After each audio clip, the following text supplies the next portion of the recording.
fresh off of my appearance on cruise season, I want to use this opportunity to not necessarily respond, but I want to document, because what I think people don't understand is that Passport Bros is not a movement.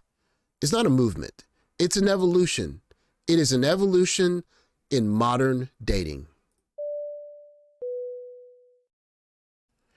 So in this video, I want to use 3 points to kind of illustrate that this adjustment is not some kind of voluntary the decision by a group of men.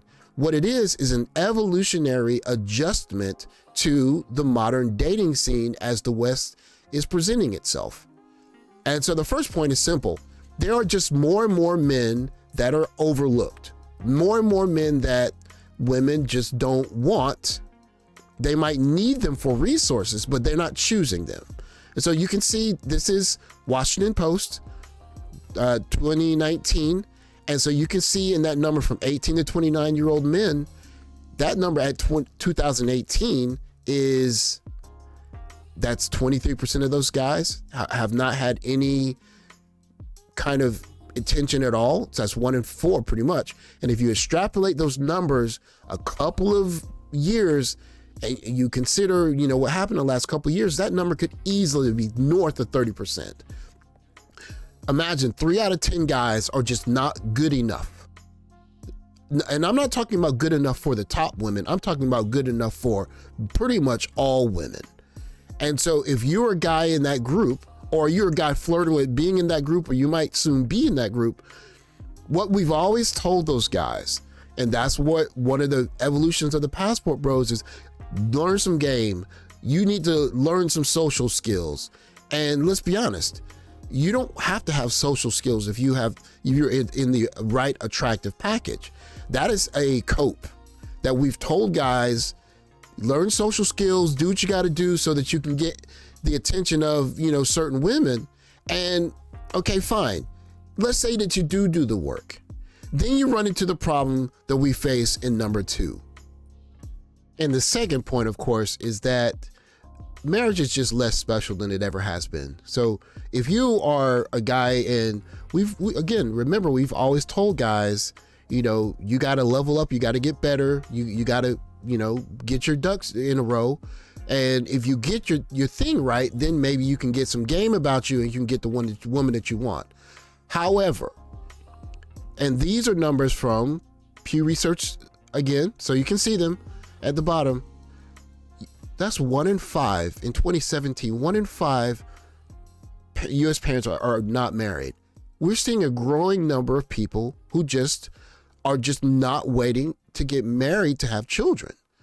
And remember now, the overwhelming majority of Passport Bros are men who are unmarried and childless, not married, childless. And you're seeing a spike. You're seeing a rising number of young ladies who don't see anything special about waiting until marriage. So if you get your ducks into a row and you finally, you know, get your game about yourself, and you know what? Let's say that you're into Black women. This is what you're looking at in terms of the number of families with single Black mothers. You see that number is I mean, the number's large. You're talking about just an ever-growing number of women who just don't see anything special in terms of waiting until marriage to start a family. And so if you're the guy who grinds, or you're getting yourself together, and let's just say that you want to start your own family, there's going to be a ever-growing number of women that are just going to be off limits because you don't want to deal with her kids from another guy.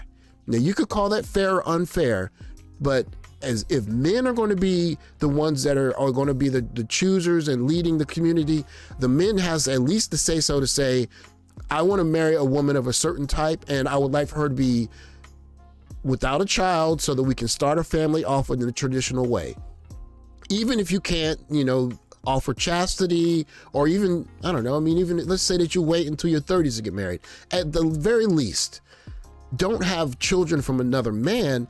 And again, if you're dealing with people, women who don't see anything special about waiting to marriage to get married, to have children, I mean, that's going to also have a play in your selectivity. And the last point I want to make is just a simple math. It's just a math formula.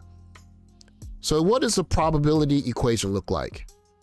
You have a number of desired outcomes, which is, the kind of women that you're looking for, and then you have the total number of outcomes. So the number in the denominator is going to be, I'm going to go to an establishment or go out, and I'm going to ask out 3 women a day. All right.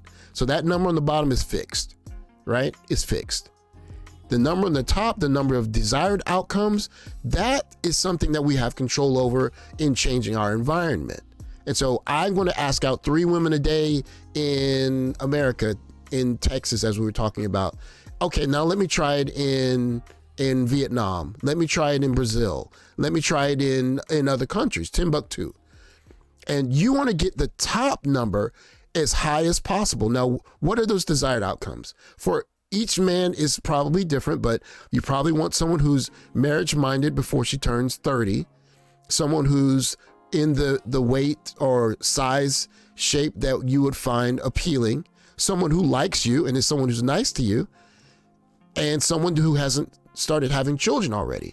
And so we already understand, looking at the way America is doing family creation now, there's nothing special about waiting for marriage. People aren't waiting for marriage or to have children.